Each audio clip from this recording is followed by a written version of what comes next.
Why are the floods so severe in China this year? This summer, tens of millions of people across China have been affected by torrential rains that caused floods and landslides and battered cities and villages in dozens of provinces. It is the worst flooding to hit China in decades. Heavy rains have lashed 27 of the country's 31 provinces since June, affecting more than 37 million people and leaving 141 dead or missing, the Ministry of Emergency Management said on Monday. Economic losses have been estimated at 86 billion yuan, $12.3 billion so far. By comparison, the Great Flood of 1993 along the Mississippi and Missouri rivers and their tributaries, one of the most costly and devastating floods seen in the United States, resulted in about 50 deaths and 54,000 people being evacuated. Economic losses were put at $15 billion to $20 billion. China's floods started in the south, in the Guangxi-Zhuang region and Guizhou province, in June.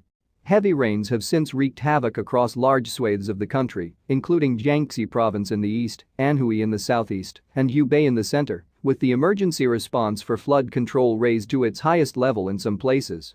The scale of the disaster is vast, with the water level of 433 rivers going above the flood control line since June, and 33 of them at record high levels, according to the Ministry of Water Resources.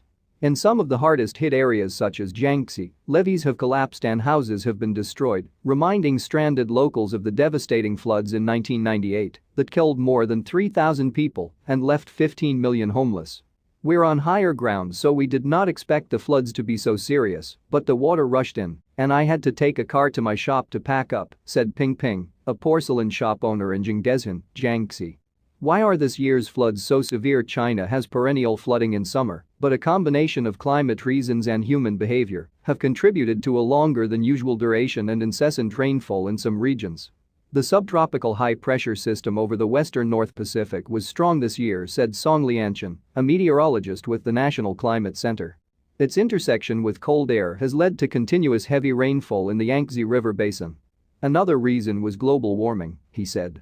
"We cannot say a single extreme weather event is directly caused by climate change, but seeing it over the long term, global warming has led to an increase in the frequency and intensity of extreme weather events," Song said. Environmental volunteer Zhang Wenbin said he had investigated illegal land reclamation activities at Tuolin, another lake in the province.